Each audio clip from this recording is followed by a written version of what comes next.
The Knicks, your New York Knicks, didn't just beat the Timberwolves, they handled the Timberwolves. 137 to 114, 50 rebounds, 32 assists, and most importantly, zero panic. This wasn't Brunson going ISO crazy. This was team basketball. OG looking like a two-way demon, Cat being steady, Josh Hart crashing like he heard the crowd doubting him. Even Deuce giving minutes that matter. But let's keep it a buck. This was about control. Mike Brown clearly running a long game with Mitch only 16 minutes. And the question now is, when does load management turn into limited momentum? And then there's Tyler Kolek, the young boy learning on the fly. But how long before the G League calls start getting real? So tonight we're talking, was this the Knicks finding their true rotation? Is Mike Brown right for playing a slow hand with Mitch? And who steps up off the bench to keep this energy rolling through this homestand? I'm T-Tom with the Knicks and Ish panel. You already know the vibbery. Let's talk about it. Let's go Knicks. Frad's not here, so Mrs. Knicks the one. Hit that intro. Mic check 1, 2. Tell these rappers I'm outside, get them start acting up. Turning hoes to housewives and cleaning the ratchet up. Do it off from boom back the melody rap. If they gon' put you in the box, then you might as well pack it up. Bars having bars, no cap, I'm Attica, you a precinct. How y'all competing when y'all just decent? Your rhyme efficiency's like logic simplicity. Don't tell me how much that you black, cause I don't see it. That's it. Welcome to Precinct. Fuck everybody on the front. When we see you in the finals, bring that same energy, nigga.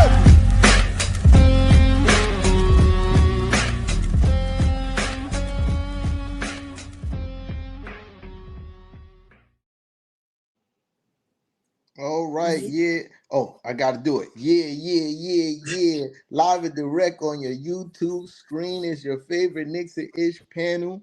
I always forget this line. Somebody remind me. What'd he say? Including, not excluding. What'd he say? Including, but not limited to. Including, not limited to, the first lady of Knicks and Ish, Mrs. Knicks. You know what I mean? We got the infamous Knickerbocker Ave, you know what I mean? And our beloved co-host, Kev Rodriguez. He always say his last name too, right?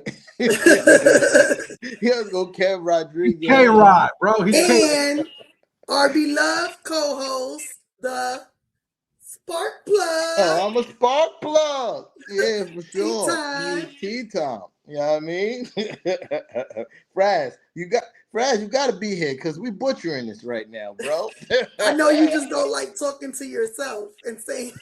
Yeah, that's part of it too. Yourself. Word. But yo, getting right to it. Yeah, I mean the Knicks dominate the Timberwolves tonight, 137 to 114.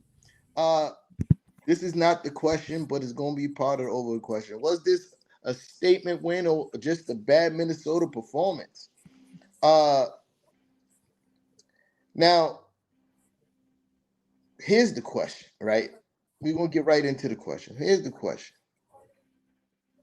Do you think this was the most complete game the Knicks have played this season? And, include that question with your whole, overall view of the game itself. We're going to start with Knickerbocker Ave tonight. Was this a statement victory? I guess for the early season, you can say that it was. It definitely had that playoff intensity. For the most part, Minnesota is no slouching team. They are a Western Conference contender. They have the same aspirations that we do. It was a great performance by two former Knicks, to show up. And I'm talking about Julius Randle and Dante DiVincenzo. They both, came to play. I mean, Julius Randle had 32 points, almost had a triple-double himself. And then Dante, I mean, with that Richard Jefferson kind of mask and stuff, he had 21 points and 4 assists for the Wolves. But, they just had no answer for the onslaught that the Knicks just had for them tonight. And I mean, just look at OG Anunoby and his 25 points, and the captain. We've been talking about he doesn't have to do it every night, but he still does his thing every now and then. 23 points. He almost had a triple double himself. I mean, that's tough work for for a guy that now has a full squad and a system that seems to be working for him. I don't know if you can say it's a statement victory, but thus far, 8 games in, feels like one. Definitely feels like one. I'm sorry. Before we keep moving on, I forgot to do, a few things. Yeah, I mean, make sure you hit that like button if you were in the building. Sharing is always caring. Yeah, I mean, if you're new here, make sure you subscribe, turn that notification bell on, set it to all so you don't miss any lives. Make sure you visit the Shopify. Yeah, I mean, the link is scrolling across the bottom. And if you want a YouTube, once you click our YouTube channel, you can browse the merch there. And we got to do some shout outs. My bad, y'all. I skipped all this. Michael Brown is in the building. We see you, homie. You know what I mean? If I'm saying that right, Randu. I hope I'm saying that right. If I'm not, my bad. Huh? Randu 1973. That's it. Knicks Junkie, we see you. Uncle Paulie is in the building. Watch your mouth, watch your tone, and watch your conduct. The Pause Police is in the building.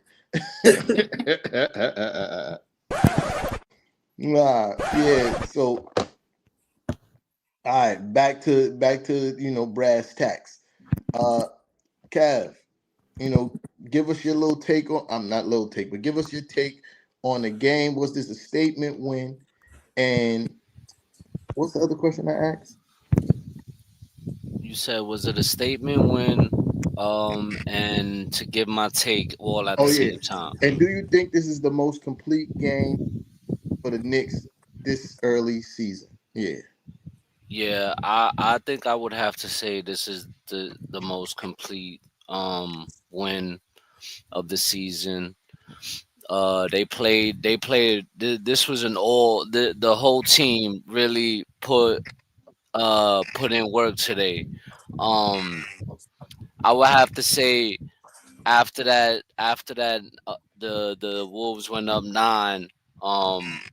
They kind of came back and got us back into the game. Shout out to fucking our bench. Shout out to our bench who really came to play, completely outplayed their bench with 53 points, completely dominated. This is what we've been asking for from our bench for the longest. OG was playing possessed. Karl Anthony Towns, was doing what he does. And I was really happy about this win, man. I ain't gonna lie. I was really happy about it. Mrs. Knicks, same questions, same rules apply. So Kev took one of my stats, the 53 bench points, huge. We were celebrating 30 bench points. I gave them a goal of 40 plus, and they hit 50. Now I expect 50 every night. Nah, no, but 53 is super huge. 32 assists again, second game in a row, 32 assists. That means the ball is moving. That means guys are hitting shots. And all that means winning basketball. OG was a beast tonight on both ends. Always aggressive defensively, but him taking the ball into the paint the way he has and going for rebounds, what we asked for him and Macau to do last season, seeing it in fruition this season is great. Mitch, my dog. Y'all gotta put respect on his name. Not y'all, but Knicks fans, right? Because some Knicks fans, for some reason, just stuck on Mitch always being hurt.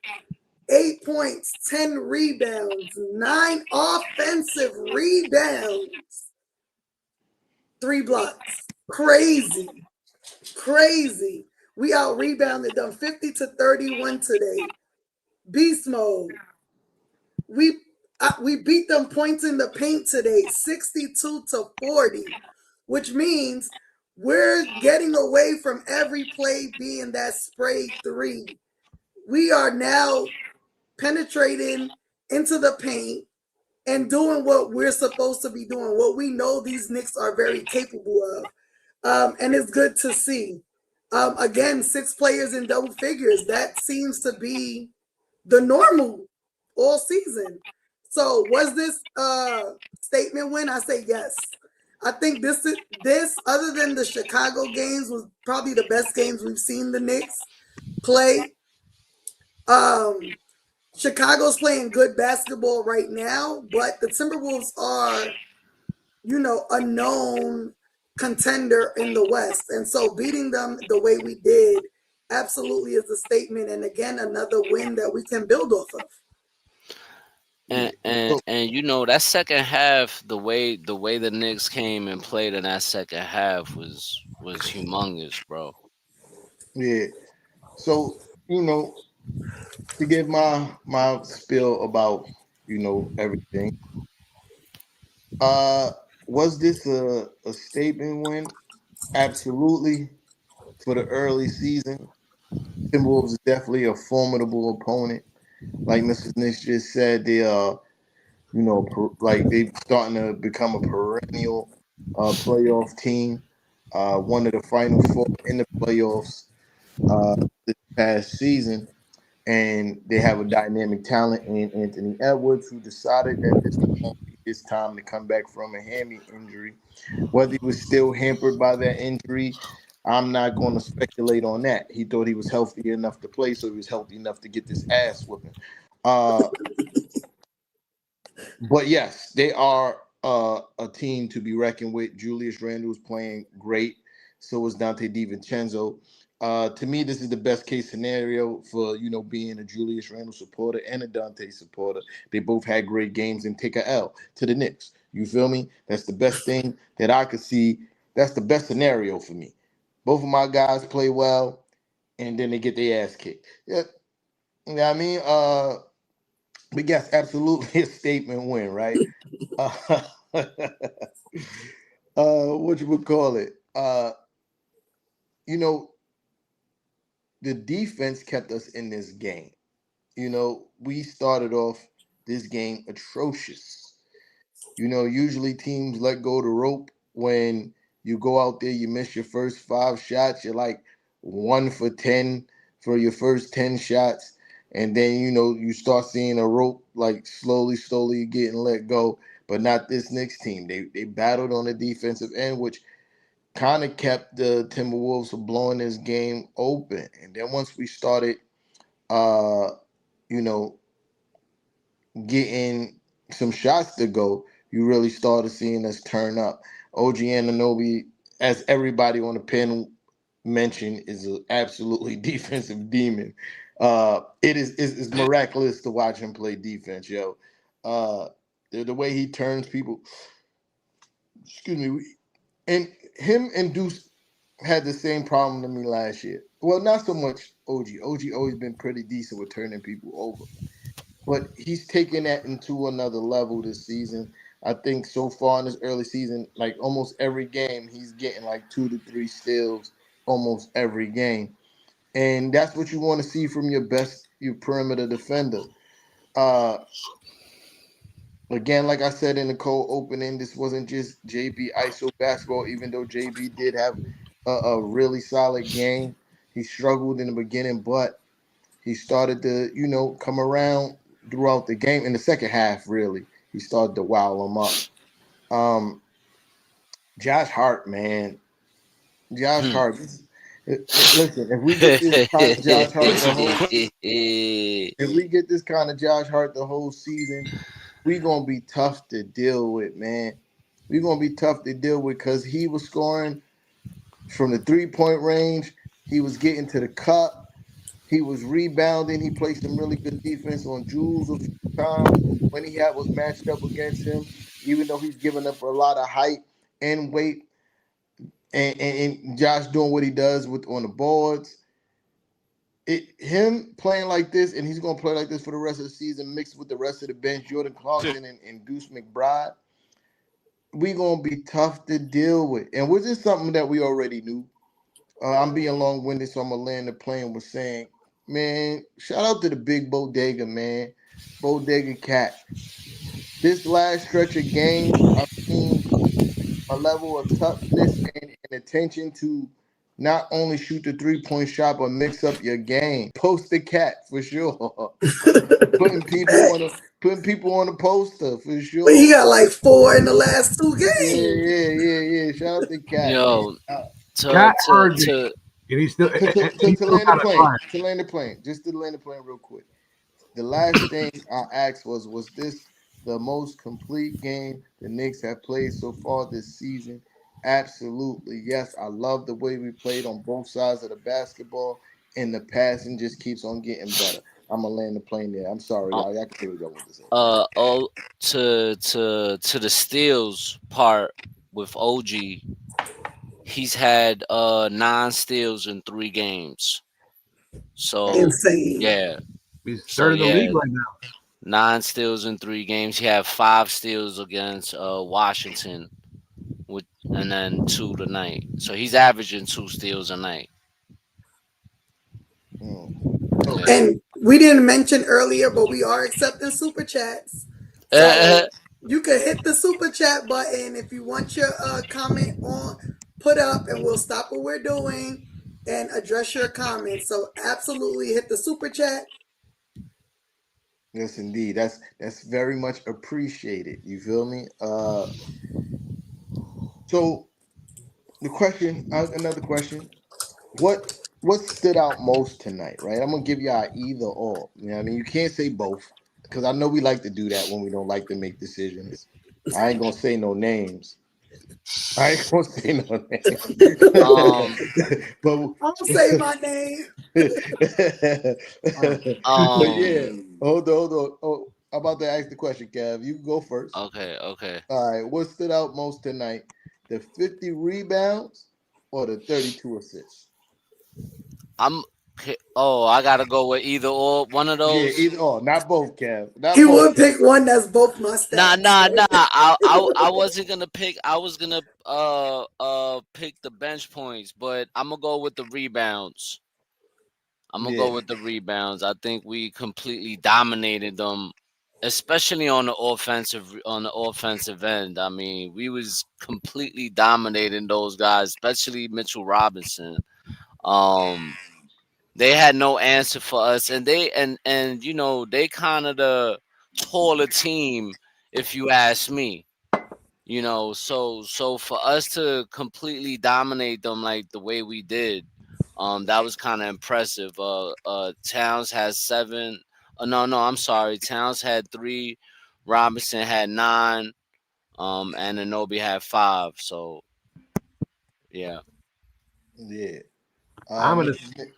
I'm gonna say flat out the rebounding was clearly the bigger thing for me. Mhm. I think if you clean up the glass more often than not, if you win the battle of the boards, you usually have the best chance to win the game. Um, I honestly feel like as we were talking about it last night in our impromptu, when Josh Hart and Mitchell Robinson and the rest of the team invest in cleaning up the glass, this team is just too tough, to battle against. Because if you're not limiting the Knicks to one and done possessions, and you're giving them second, third, fourth opportunities, to put the ball in the cup, that's just you asking for trouble. Yeah. And Mr. and all Mr. Nick. those rebounds led to 31 second chance opportunities. That's tough. Exactly. That's 31 tough. points. Mr. Nick. Um, this will be a question I say both to, but Yes. since I have to pick one, and they already said rebounding, I'm gonna go with assists. which is your favorite stat. In Word. my team for the last, I don't know, 2, 3 seasons. Um, and like I always say, we get 25 assists, we're winning games, and hitting 32 is huge. Um, Having JB almost hit a triple double and having 10 assists, that's beyond huge. You know what I'm saying? Like some fans in our chat always say JB doesn't pass. He's not a good point guard. He's only a scoring guard. And this season, with the right team around him, he is showing y'all otherwise. So I'm going to go with the assists being more important today. And it's great to see our shots falling, which is leading to these assists. Yeah. I'm gonna tell you Yep. this though, sis. You've nailed it for the longest time. Pause, because you've always said 26 assists, 25 to 26 assists, right? And right now, as a team, we had 26 assists Yep. this season. So Yeah. we're about that mark right now. Shout out King Ass, belt to ass For all sure. game. For sure. Uh, to answer my own question, going to go with the rebounds as well. Um, More specifically, the offensive rebounds. Those would, as well as the defense. That's what kept us in the game early on when we were, still trying to find our groove on the offensive end. And shout out to Mitch, Josh, and OG, and Cat for crashing the offensive glass and keeping the game in arm's reach while we figure things out on the offensive end. Uh, shout out to Mrs. Knicks for so we are live on X. How that works, it'd be weird, yo. Sometimes it works, sometimes it don't. But shout out to R Jones on X on the tune in, you feel me? Uh but shout out to Mrs. Nixon, her favorite stat was which is assists. You feel me? 32 ain't nothing to sneeze at. That's actually very, very, very good. And you know, I would have to indicate that being, JB's willingness to pass the ball, or is it that we're seeing Mike Brown's system actually click with, the large number of assists on a nightly basis? That is the question. And we're gonna start with Mrs. Nix.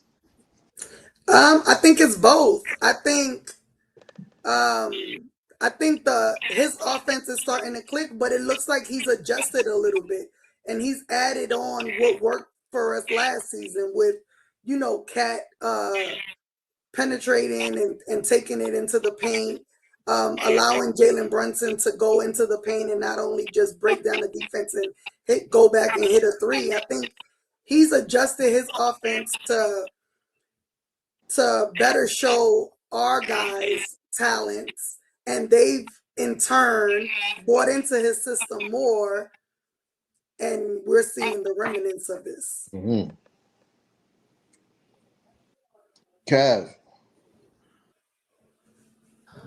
I just feel like as the season goes along, everybody's starting to fall into place, and they're starting to understand the system more. And you're starting to see it like the way they played today. The ball was moving around. I feel like, and they also still shooting the same amount of threes at 40. As you can see, we shot 40 tonight and made 19 of them, if I'm correct.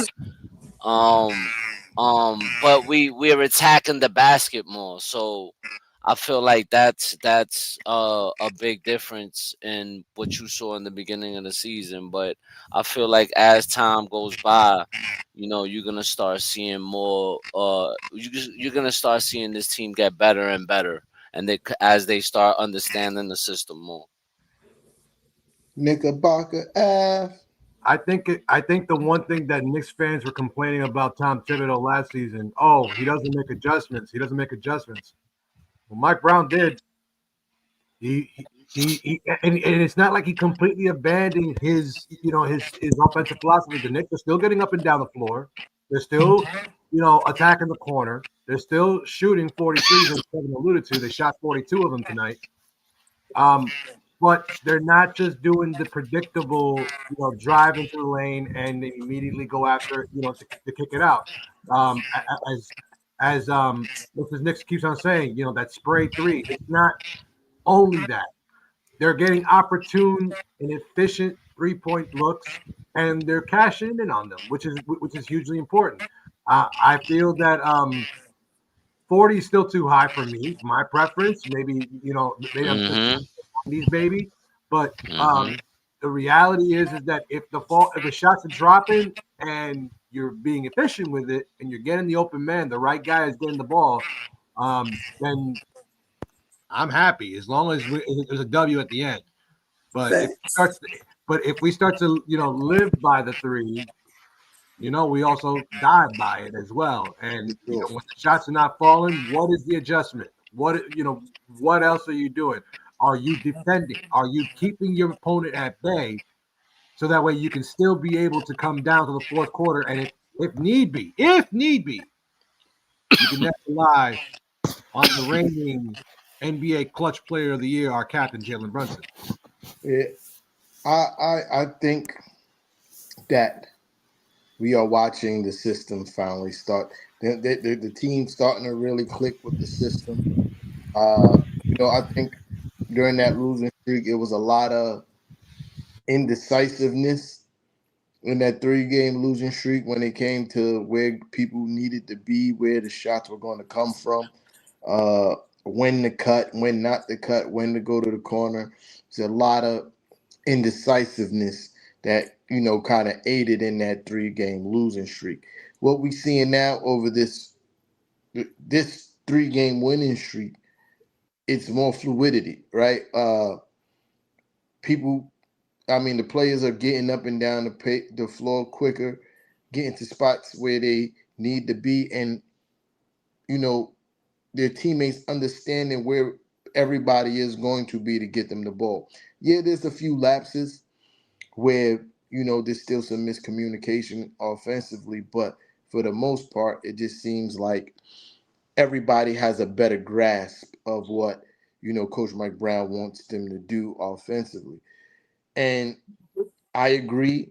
We all are old school 90s basketball fans. 43 pointers a night is a lot. It is a lot to deal with, it's a lot to handle. But like Knickerbocker just said, if the shots are falling, you can't really be mad, right?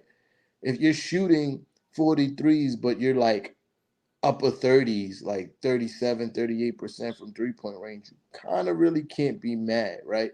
You just kind of have to accept it, especially if they're taking good shots. The issue comes from when, like Knickerbocker Av just alluded to, when they're not falling. Offensively, what is your plan B when they're not falling? That's where the issue arises, right? But other than that, I think there's a stark difference from when Coach Tommy T was here. Shout out to Coach Tommy T. But there's a difference. And it seems like the players appreciate that difference. And, their willingness to do what Mike Brown asked them to do and learn it at a fast pace. Because Alan Hahn said he's amazed at how quickly that these guys have adapted to the new system. That kind of like made me sit back and was like, yeah, it's kind of remarkable if you think about it. It's a completely different style of play offensively. You know, it's a completely different style of play, and everybody adjusted pretty well. And you gauge games like this one against a team like the Timberwolves because they're a really good team. And to see them stick to the core values of what the system is and execute at a high level, let you know that these guys are buying into what Mike Brown is selling. And if we can continue to play like this, I don't know if we're going to shoot as great every night. Well, we're not. But my next step is to see if we can win games where we're not hitting threes at a high clip. Yeah, I mean, but other than that, I think this one is a proof that everybody's buying into the system. All right, before we get on to the next topic, make sure y'all hitting that like button. You know the vibe. Sharing is always caring.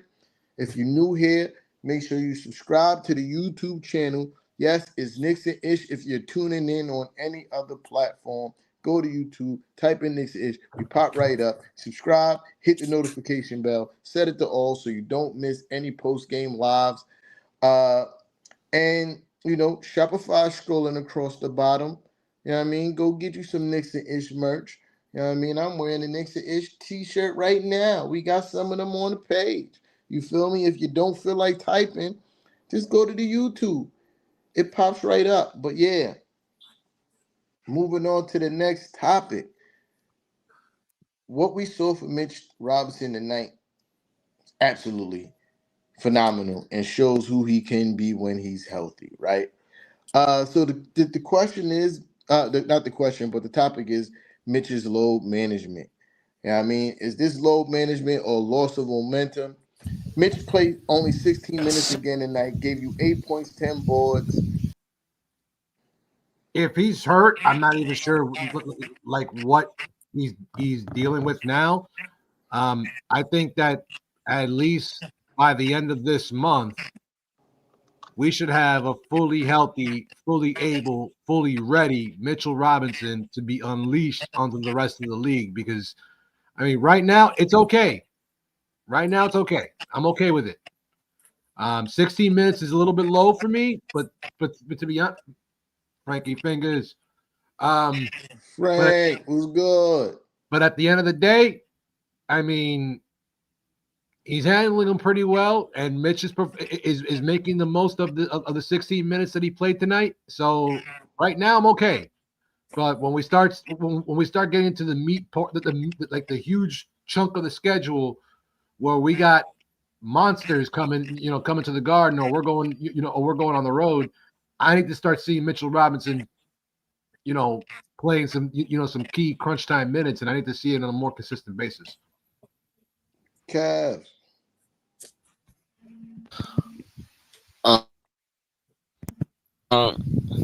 To be honest with you, I don't like it. The whole, I don't want to say it. Uncle Paulie's in the building, and I already got paused a few times, so I'm just gonna say LM. Okay, I don't like the LM. I don't like the LM because but it is what it is. If this is what it takes to keep Mitch healthy and not on the injured list, then it is what it is. But really, I don't like it, man. I want to see Mitch out there every game. I like him in the starting five, and because of what he does on like with rebounding and on defense, because I think he could go out 1 through 5. You know what I mean? And I think that he's one of the best defenders in the league and protecting the paint, etc. So I don't like the LM, but if that's what it takes to keep him healthy, man, it is what it is. Yeah, for sure. I mean, I was just really confused early on as to why they're doing load management if he hadn't even played a game and he missed the first 2 or 3 games. I'm like, are they holding back an injury from us and not reporting it? But you know what? To be honest, I'm cool with it right now. It's early in the season.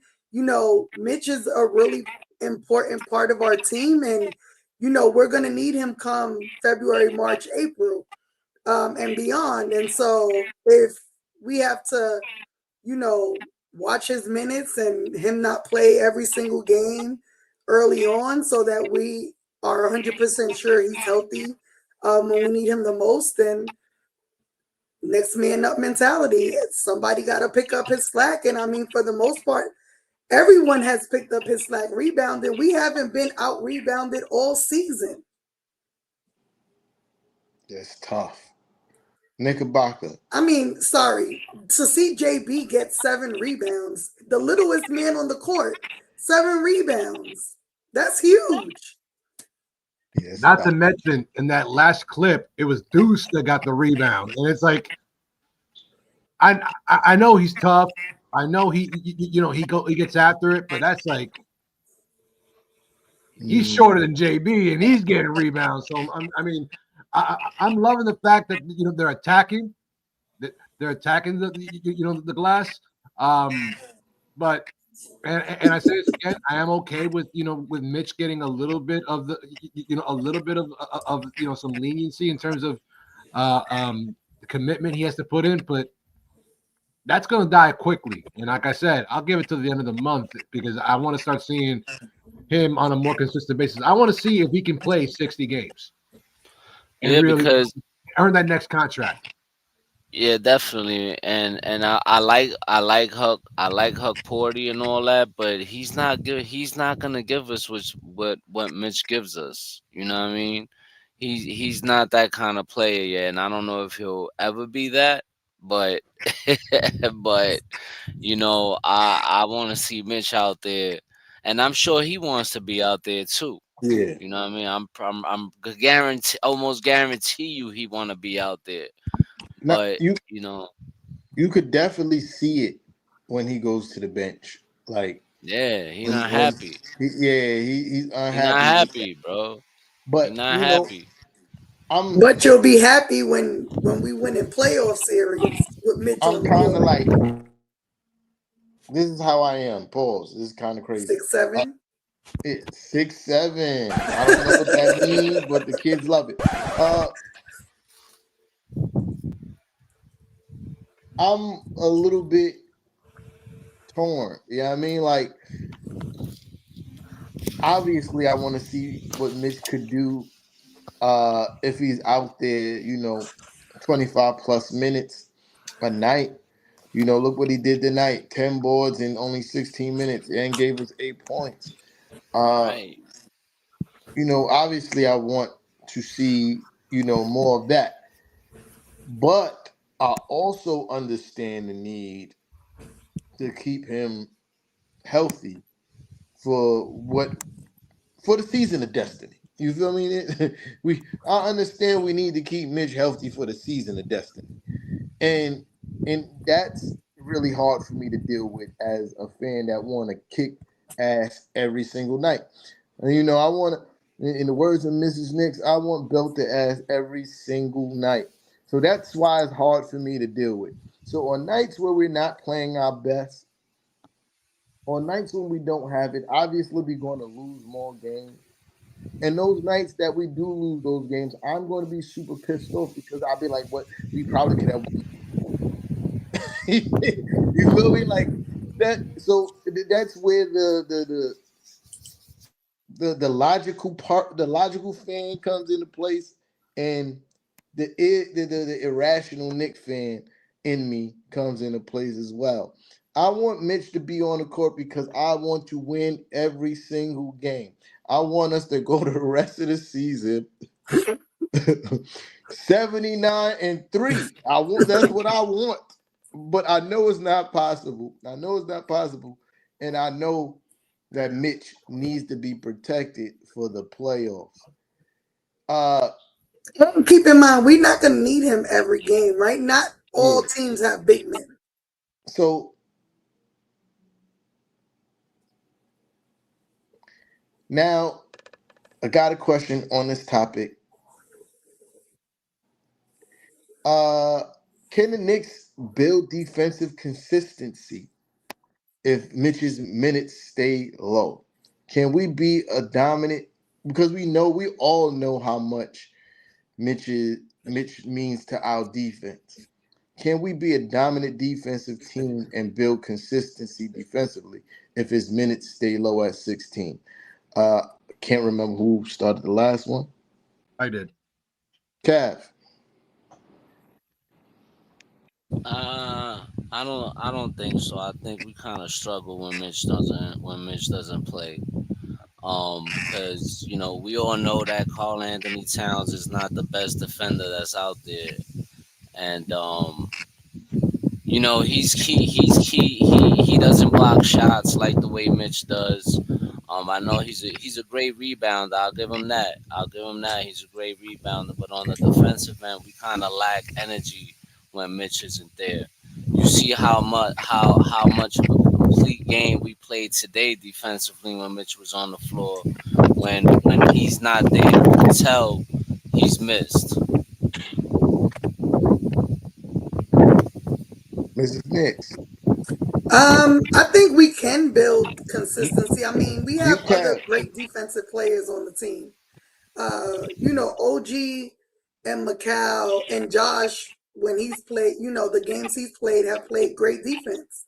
Both of them, not Josh, Macau and OG getting, steals, causing easy shots in transition.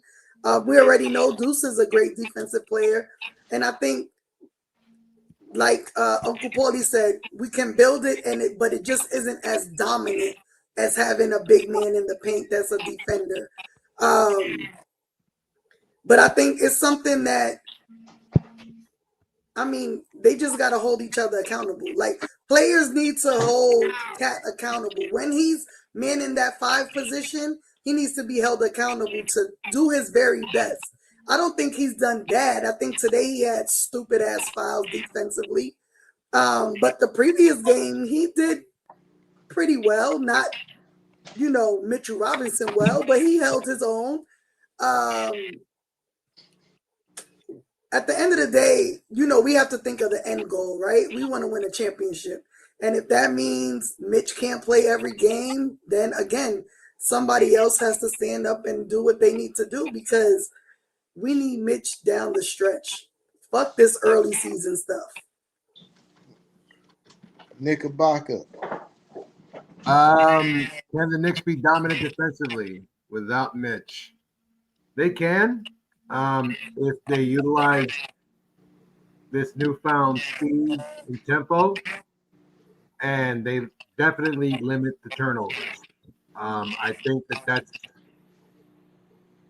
I think the Knicks still get exposed when they turn the ball over and they concede points. I think that when teams run the fast break, they have a tendency to expose and leave, more often than not, Jalen Brunson, to have to guard 3 guys on a fast break, which that can't happen.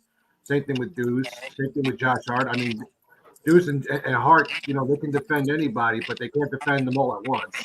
And so I think that if they limit their turnovers and, as Mrs. Nix keeps on alluding to, hold each other accountable, they definitely can be dominant. And again, it all depends on the opponent. I know that right now, we're off till Sunday, and we have Brooklyn coming into town, and Brooklyn is what it is. They're 1-6, 1-7. I think they're like 1-153. Yeah. I don't know. It's not like I keep up with them, but they're still a young team, and young teams have a tendency to be, up and running, especially when they come to the Garden. They want to have that Garden show, and if not as an individual, as a team. So the Knicks still have to come ready. They still have to be able to keep their guy in front of them. They still have to be able to, to do what they have to do.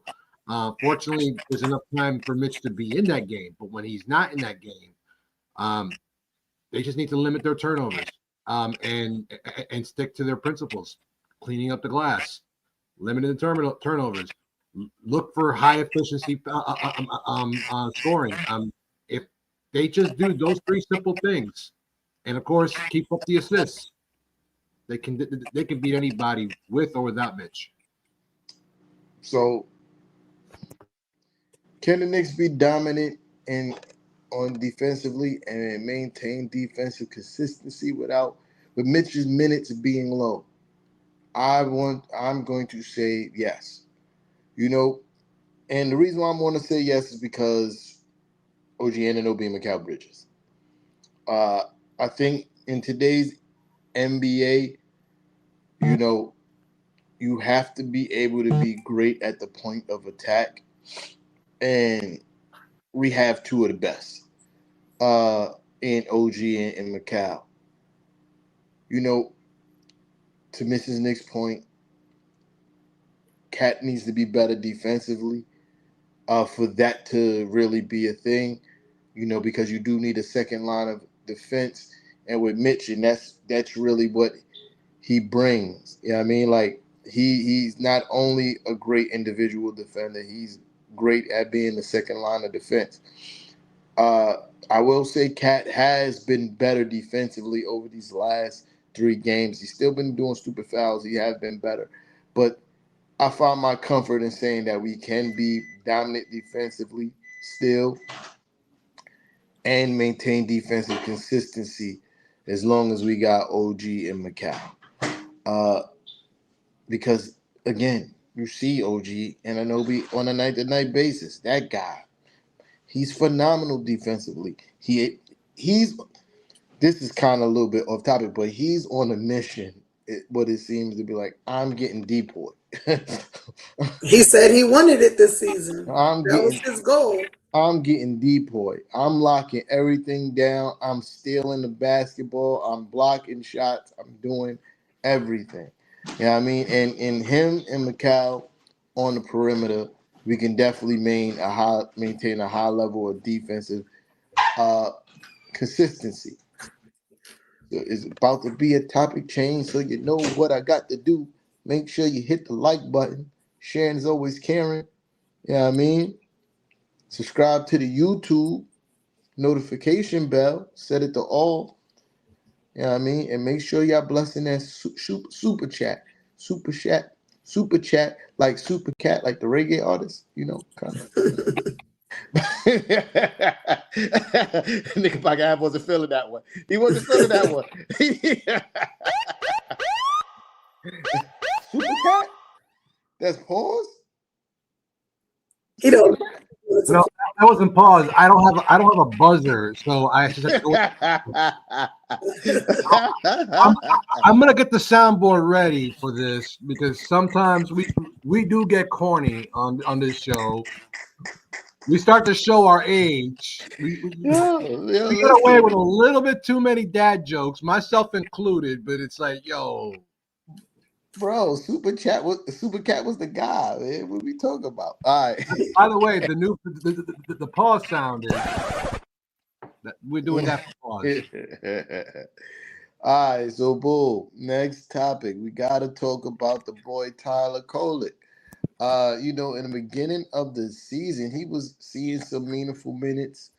Well, it's still the beginning of the season, but like the first few games, the first couple games of the season, we're seeing some meaningful minutes. Now he's being relegated to the bench.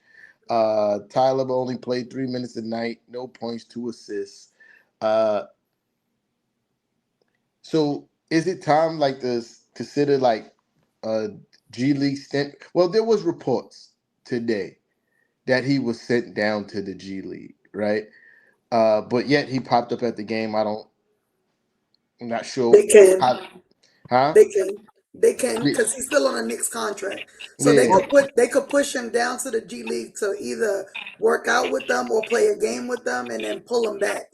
Well, they haven't even started their season yet. So the G League starts their season, I think, within the next week or so. And I know Kevin McCullough Jr. is going to be part of that. And I think they're gonna move Tyler Kolek just to have like at least a workout game or something. So the question was going to be, with the inconsistent minutes, with Mike Brown obviously shortening the rotation just a little bit, is it time to really consider sending Tyler to the G League to keep him fresh if needed? Absolutely. Honestly, when it comes to Tyler Kolek, I see this opportunity to mimic what happened a couple of years ago when we had guys like Emmanuel Quickly and R.J. Barrett and Quentin Grimes on the squad, and then we sent a young Miles Deuce McBride to the G League. And when he came back, he was blessed with a brand new contract. So I think, and I'm sure that Deuce is telling this to Kolek right now. I went down to the G League, and when I came back, I had a contract. And then within a week later, those two guys were gone. So I'm not saying that that it's an absolute certainty, it's a fait accompli. I'm just saying he can just look at this opportunity as for him to work on his game, get some quality basketball minutes under his belt, and then when he comes back and joins the big team, he can start to contribute and maybe spell JB a little bit more as he was intended to be. Because right now, as it stands, they're having Deuce do it. And I think we've gone on record enough times to say Deuce is not a point guard. He's an undersized two. He can handle the rock every now and then, but we do need a playmaking facilitator who's a traditional point guard who can run the offense, have great basketball vision, and still be able to facilitate an offense when the second unit is on the floor. Kev.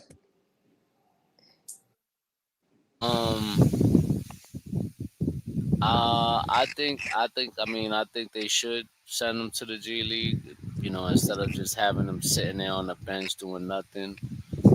I'm still trying to understand why he hasn't been given any minutes. I think he's got the best vision behind JB on the team. Other than there's some other guys who can handle the rock, but I still think he's one of the best on the team.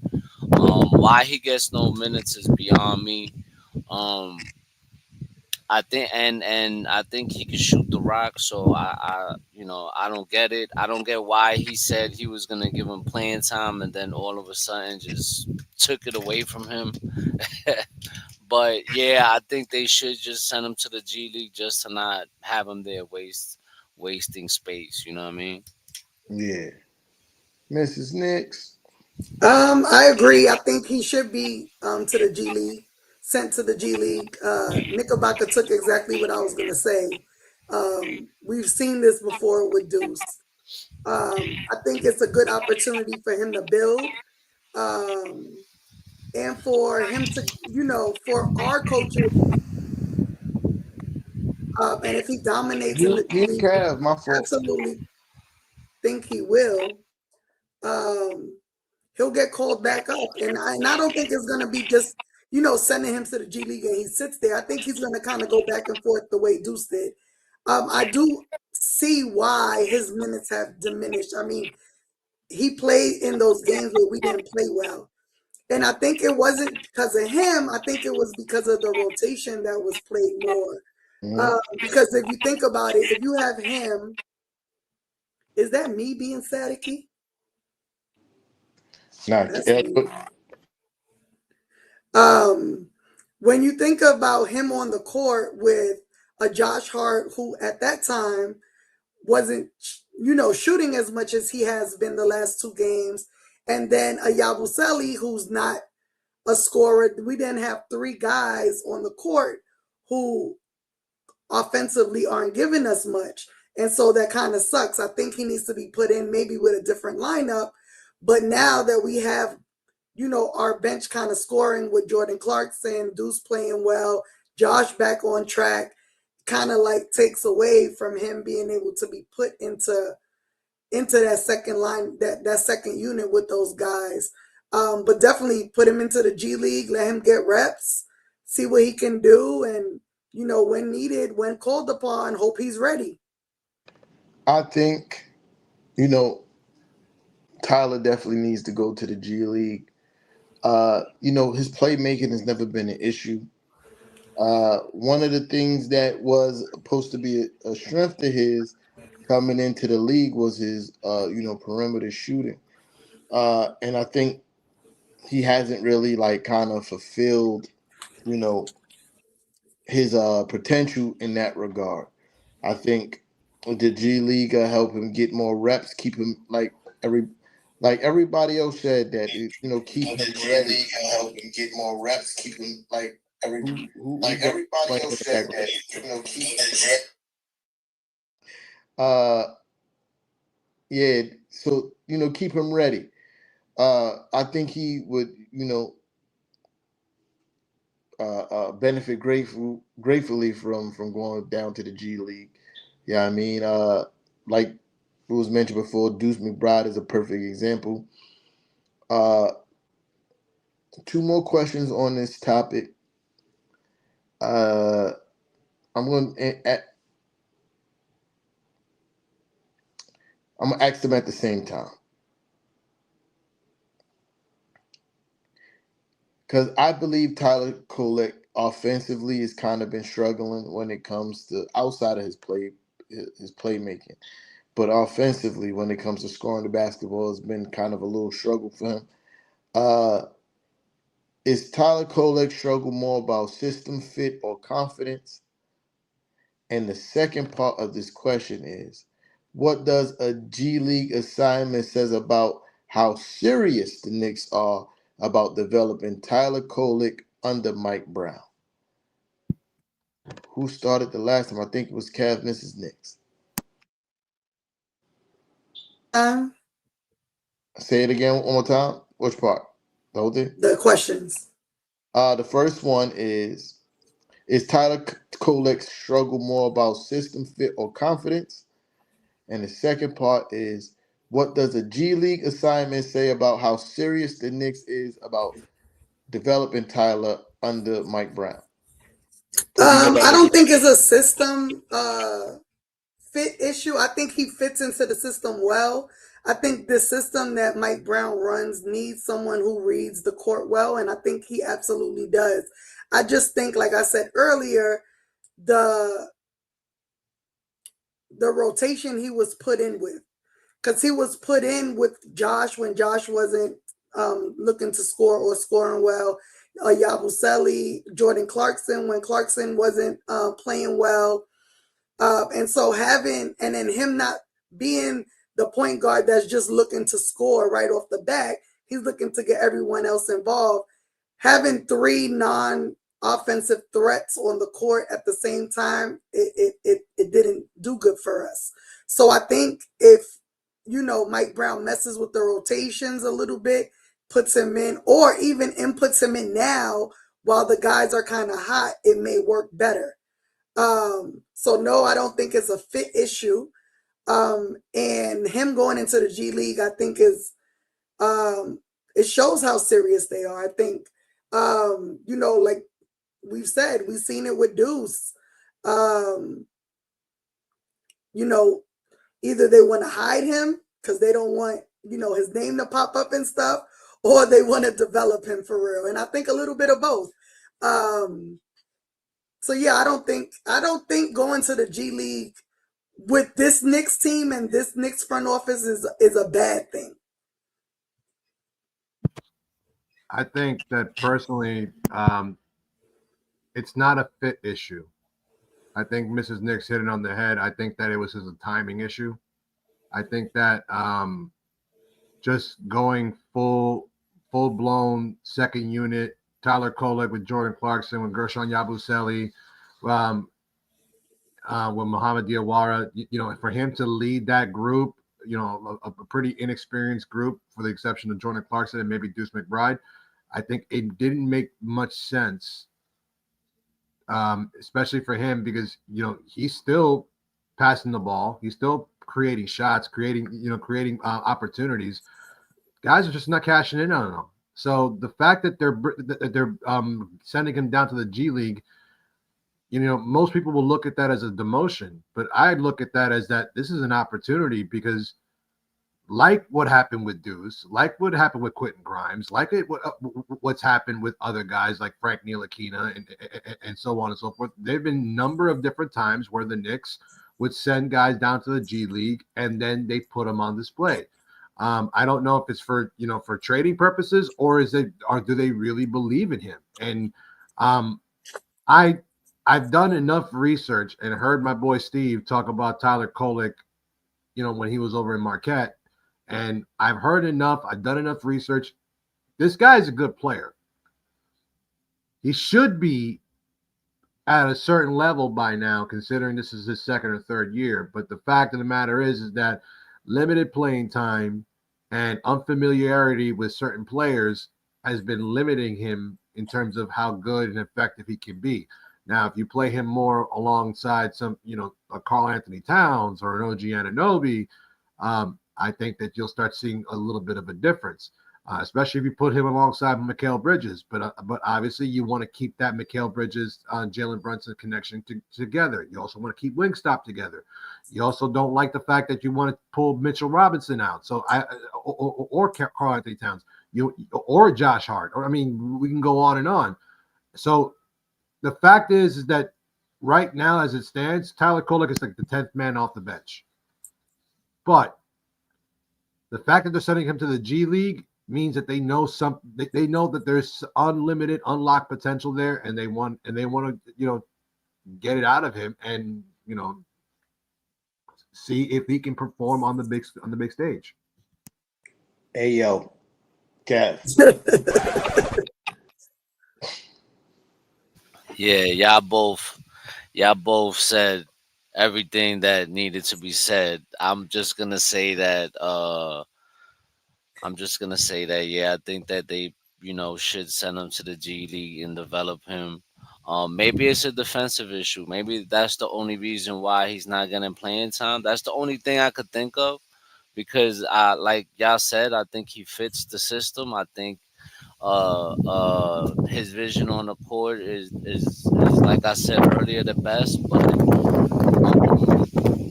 I don't know, man. I can't call it. I really can't call it. So, yeah, y'all knocked it out the park. Yeah. So my 2 cents. I don't think it's a system fit thing. I think it might have a little bit to do with confidence, especially from the shooting standpoint. Uh, you got to remember Tyler Kolek is a second round pick. Deuce McBride, Tyler Kolek is a second round pick, and this is his second year. Uh, Deuce McBride didn't really start the really. We had games where he showed signs with Deuce. Let me get that clear. There's a few games where he showed signs that he could do something, you know, really good on the basketball court for this team. But he didn't really start to flourish until like his third or fourth year. I want to say Deuce been in the league for about four. This is Deuce's fourth year. Fourth or fifth. Yeah, Fourth or fifth, yeah. I think it's his fifth because he's on his. Yeah, definitely got to be like his fifth. But yeah, to my point, Deuce didn't really start flourishing about his fourth or fifth year. His fourth year. Uh, so gotta kind of be patient. Is Tom? He's a second round pick. Second round picks are projects. But Tyler, in his limited time, definitely shows signs that he can, be very serviceable in the NBA. But as far as, does this show their commitment to developing Tyler? I think absolutely. Uh, I think the fact that Mike Brown early on was willing to give Tyler meaningful minutes in this very early season showed that he believed that Tyler could contribute. Uh, and them assigning him to the G League squad is just them making sure that he, one, stay ready and continue to develop. It's hard to develop when you're not getting no minutes or playing time. You have to play actual live basketball to continue to develop. It's hard to develop in practice with no live reps. Even though it's the G League, the competition is lesser, but it's still live reps, and you can still hone the skills on things that you worked in an off season. I think if the Knicks weren't serious about trying to develop him, like I said, he wouldn't have got no minutes. Kevin McCullough is on this team. He ain't get no meaningful minutes. And this is somebody a year ago the Knicks was kind of high on, regardless of his injuries. So I think the fact that you couple the fact that Tyler got minutes already and they send him back to the G League, yes, it shows a vested interest in his development. If there's not anything else, But you would think, right? yeah, You would think that with the style of offense that we're playing and the kind of player that he is, and we only really have what 1 point, like JB is the only point guard on the team. We don't really consider Deuce a point guard, really. You know what I mean? He's the only guy on the team that could really handle the ball in that way. You would think that he would get some kind of burn with the team. I I mean, I get he's a second round pick. I get it's a second year player, but the kid got talent. There's talent there. You know yeah, what I mean? The kid, I don't think it's a lack of confidence. I think the kid is super confident. You know what I mean? And but Mike Brown, you kind of like teased us the first couple of games, giving him the minutes, and then you kind of like, all right, that's enough. No more minutes for you. Sit down and watch. And so that to me, that's kind of like disappointing because I was kind of excited. I think that's the way other teams. If you look at other teams around the league, um, young players like that, they develop them. They let them play because that's how you really gonna learn. You're not gonna. I mean, don't get me wrong. You sit there, you'll learn watching certain things on the bench, but you really not gonna learn if you're not out there playing. You know yeah. what I mean? It, And I really think that he's making a big mistake by not playing this kid now at But this point in time. so but so but at the same time, I'm sorry, T-Time, but at the same time, Kev, what were most critics talking about the first 5 games? That Coach Brown needed to limit his bench. He needed to limit his rotation. So when he finally started to do that and limited it to about 9, it started to turn the corner. So maybe that was the reason. And I mean, unfortunately, Tyler Kolek, bit the bullet on that one. But that was something that was constantly mentioned, is that he was playing too many players early on. Now that he's cut the rotation short, now here we are complaining again, saying, "Yo, here's this guy with talent, and you're not playing him."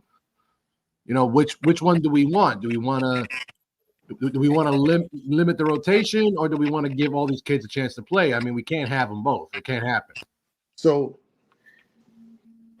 Kev mentioned that other teams develop their players, but when you think about it, not a lot of teams are playing second round picks heavy minutes. You feel me? Like it's a rarity. You know what I mean? Like especially year 1 or 2 into their careers. Like when you draft a second round pick player, it's kind of like you already know that it's going to be a project.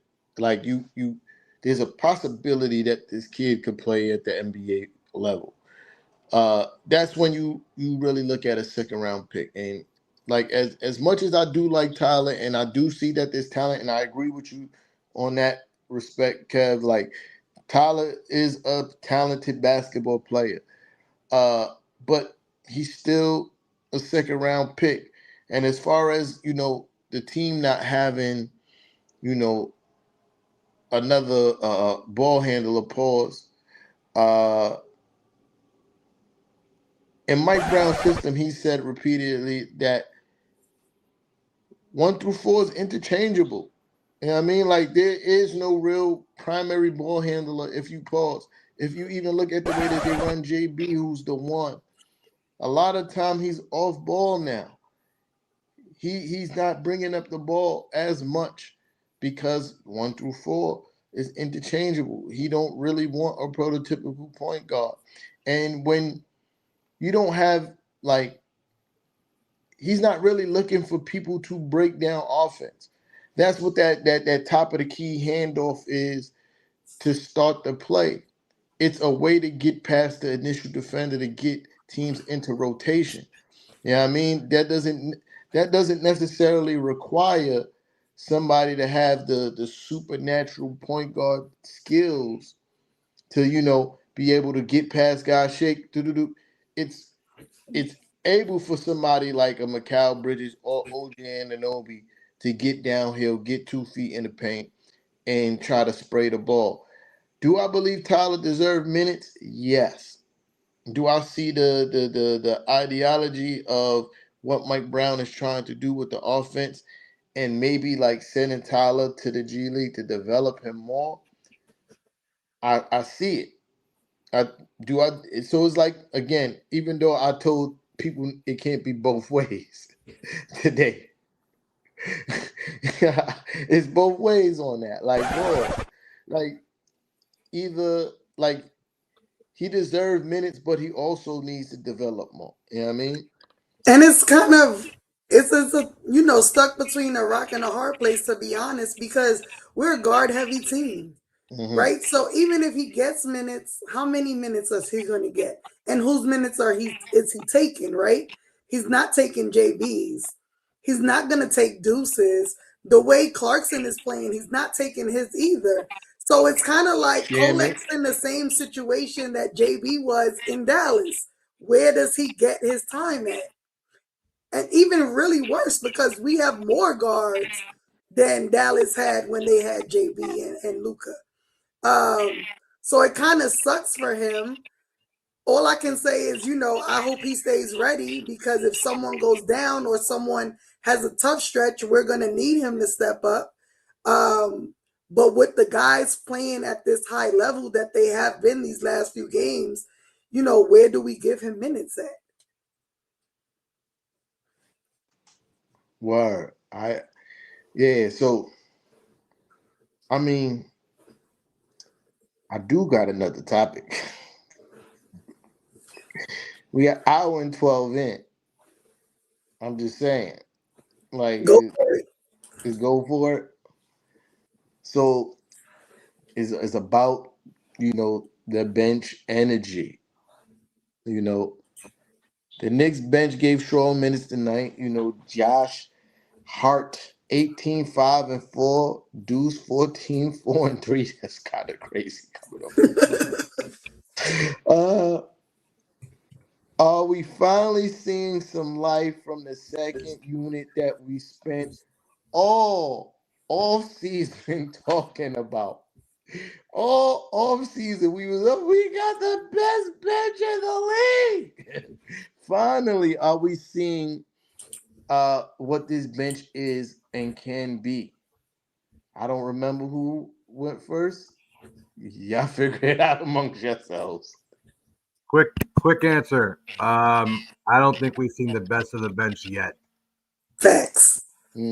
Talk about it. Facts. I think that once you because you're now unlocking the potential of what Jordan Clarkson can bring to this team. You already know what you got from Deuce. You know what you're getting from Josh Hart. Wait till Gershon Yabusele figures this out. Wait until Ariel Hukporti figures it out. Wait until they start unleashing Mohamed Diawara out.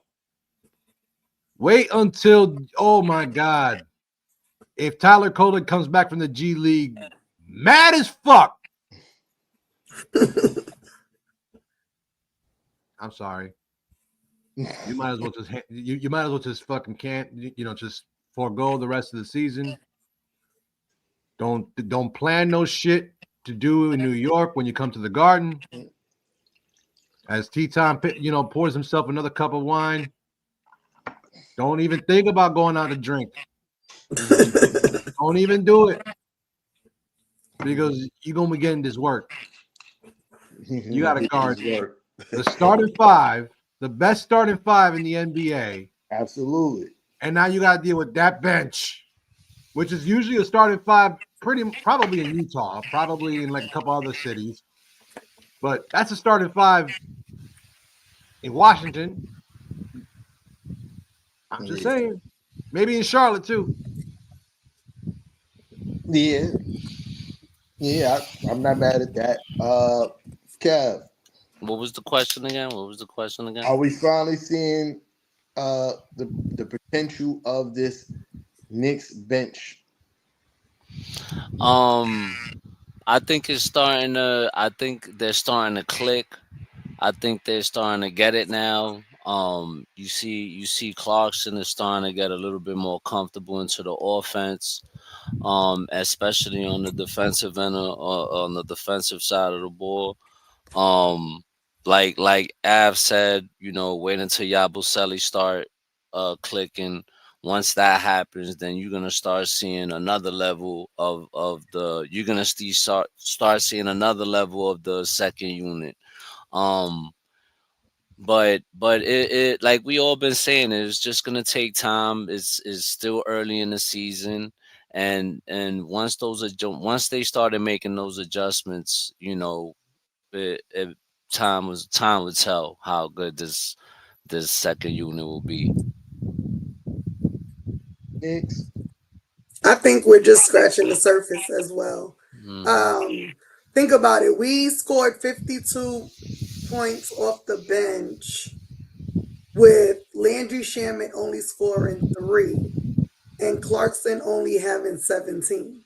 We know Clarkson can drop 20 easily. We know Landry Shamet can give us 10 to 15 easily. So if you put them at their very best, with the Josh Hart giving us 15 points, 10 to 15 points, Deuce can give us 10 to 15 points easily. We talking 50, 60 points off the bench. That's scary. That's scary as hell. Like Knickerbocker said, having to deal with the best starting five and then have to have your trash ass bench get molly whopped by our bench. Y'all gonna be in for a long night. Nah, I agree. I think we're just scratching the surface. Uh, Even though 18 5-4 from Hart, 14 4-3 from Deuce is kind of crazy when you think about these guys. Insane. These guys is Look, coming as up. soon as Josh started hitting those knockdown threes, I said, "Oh, we winning. Yeah, Oh, we winning." yeah. Uh, then I think JC passed up a lot of opportunities to be aggressive tonight. Uh, the most infuriating one was when he had uh, the the French dude, tall French fry, when he had him guarding him, and I'm like, yo, as soon as I saw the matchup, I said, oh, JC, cook this dude, and he passed the ball. I'm like, what are we doing? And you feel me? But I think with Jordan Clarkson, it's still a very delicate balance in him learning when to be Jordan Clarkson and when to be a team player. You feel me? Like, I think tonight was one of those nights where he decided I'm going to be a team player.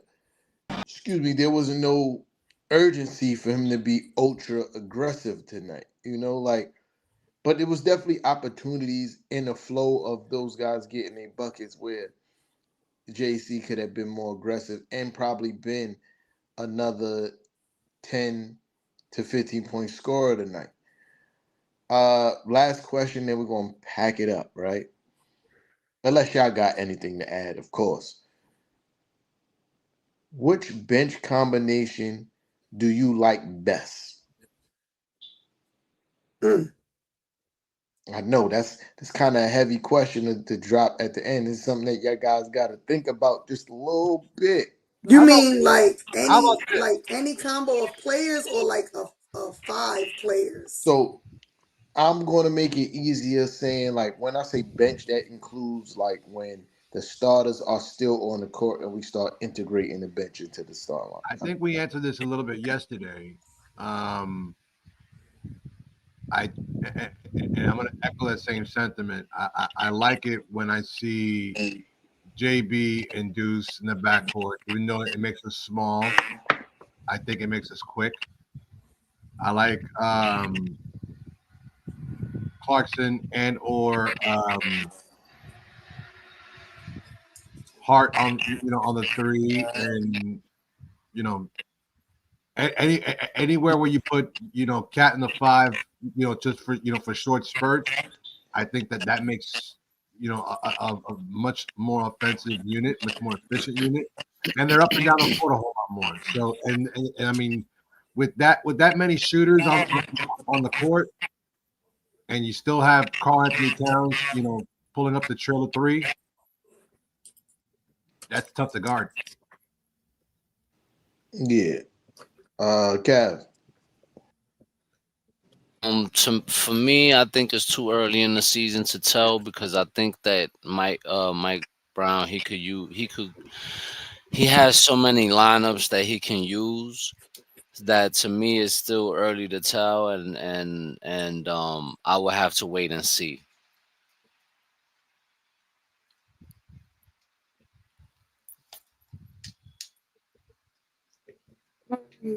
It is really early. That was my answer yesterday when we talked about it. But today I saw a lineup of, I think it was Cat, Deuce, McCall, Clarkson, and I forget who else was on the court with them, but I liked how that flowed. It was just super fast, and I really like that. But I do also like, because I liked it last year too, the Deuce and JB.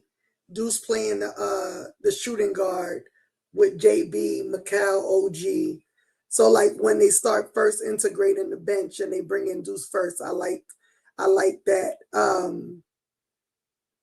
To me, the odd men out right now are Shamet and Yabusele.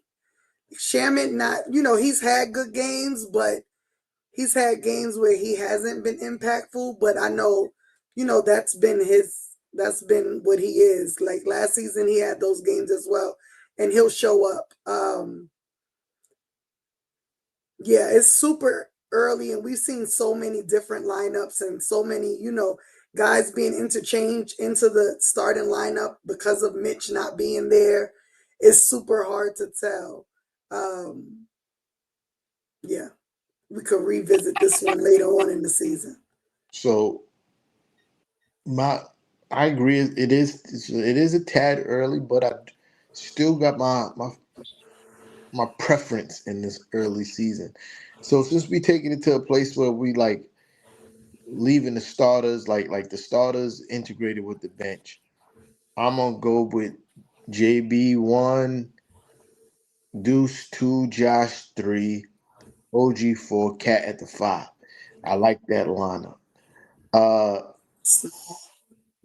even though we're small in the backcourt, Deuce is one of those players defensively. He plays, slightly bigger than what he is, right?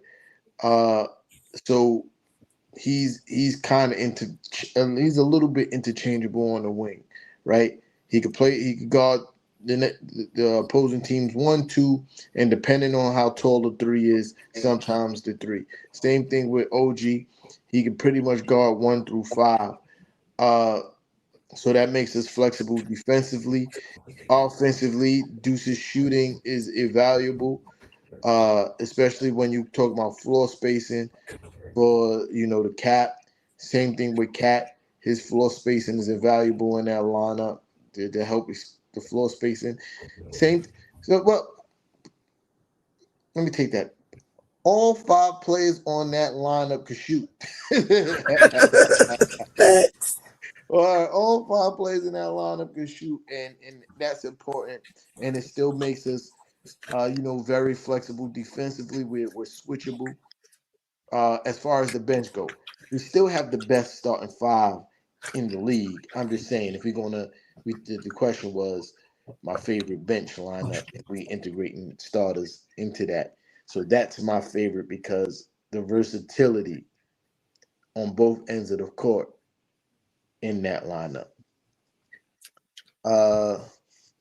Final thoughts. I guess I'll start. We don't play until Sunday. Definitely well needed rest for my guys on this 3-day I mean, a 3-game win streak, well earned rest. Shout out to I didn't even see the picture yet, but shout out to OG Anunoby for getting the Timbs, the work vest, and the hard hat today. You know what I mean? Well deserved. I didn't see the picture. I don't know who got it, but I'm just assuming OG got Let's it. see. You know what I mean? Who he play on Sunday? Brooklyn. Oh, Belt to ass. Belt to ass. yo. Say it, T-Time. Yeah, you know. Hello, Brooklyn. What is it? We had 11 straight or 10 straight? 11? 10? I think it's 11. It's 11? Yeah. Well, it's going to be 12 straight. It's going to be 12 straight and it's going to be glorious. Big Fan Breezy was in the comments earlier, too. Sure was. Still there. I don't know if he's still there, but he's been very quiet. My phone's been silent. I've got no text messages, no inboxes, no calls, no well wishes, salutations, greetings. You know what I mean? None of those things from this guy so far this season. You know what I mean? Like, remember, he used to be in here trolling. We didn't even get any of those. But my final thoughts is, let's make it 12. See y'all on Sunday. T-Time, you were wrong.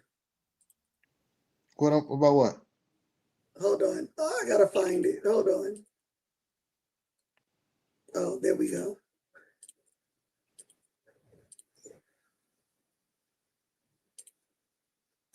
What's wrong about Who's got it? Wow. I'm not mad.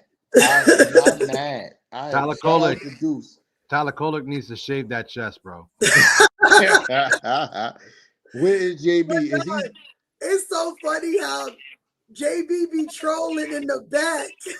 Every picture. Look at Josh Hart right there in the back. I mean, come on, man. And well, I'm not mad. Deuce played a hell of a game tonight too, both sides of the basketball. But yeah, final thoughts, y'all.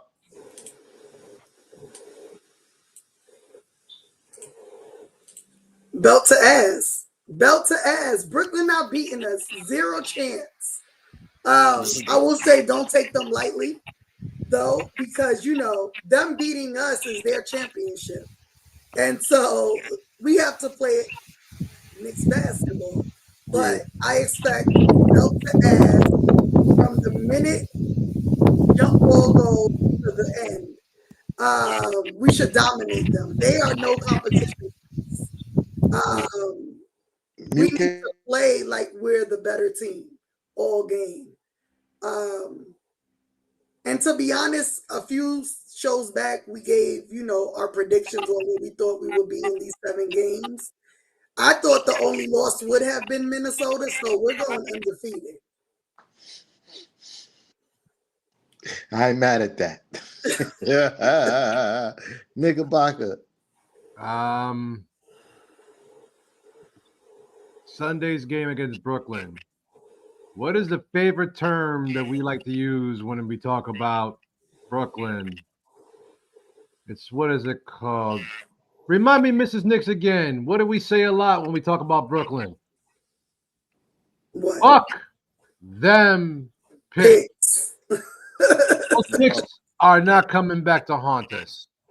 Not on our floor, not on their floor, not on any floor. We can play this shit in freaking Rucker Park all you care. We could play in Maria Hernandez Park. I don't give a fuck. We whooping their ass. Them and them 5 picks. Yeah. Whole bunch of who? This is a pick. Who? Who? Kev, you here? You around? Yeah, I'm just. That's how I feel about the Brooklyn Nets. That's how I feel. That's it. That's my final thought. That's my final thought. That's it. I ain't mad at that. You know what I mean? But before I close out, to echo something that Mrs. Nix just said, can't sleep though. They play hard. You know what I mean? Like they may not be super talented, but they play hard. Pause. And that could be a sleeper game. And from what I've seen from this team, you know, we don't really go to sleep. We might play bad, but I don't think it's because of lack of effort or going to sleep. Uh but yeah, shout out to everybody that pulled up tonight. You already know the vibery. It was a lot of people in the building on multiple platforms. Yeah, I mean, make sure y'all hit that like button. Sharing is always caring. If you new here, go to the YouTube, Knicks, the letter N ish. Yeah, I mean, we pop right up, subscribe, hit that notification bell, set it to all so you don't miss any post-game lives. Uh, Scrolling across the bottom of the screen, you will definitely see the link to the Shopify. Go cop you some Knicks-ish merch. You know what I mean? And if you don't want to go to the Shopify, the YouTube contains the Shopify. Easy. See what you like, you click it, you buy it. You know what I mean? Am I forgetting anything? I'm not forgetting anything. Am I forgetting anything? You muted. You muted. I think all we're missing is those 3 words, and we will see you all on Sunday. Hit that outro. Gotta end live. Mic check 1, 2. Tell these rappers I'm outside, get them start acting up. Turning hoes to housewives and cleaning the ratchet up. Do it off from boom bap the melody rap. If they gon' put you in the box, then you might as well pack it up. Bars having bars, no cap, I'm Attica, you a precinct. How y'all competing when y'all just decent? Your rhyme efficiency's like Logic's ethnicity. Don't tell me how much that you black, cause I don't see it.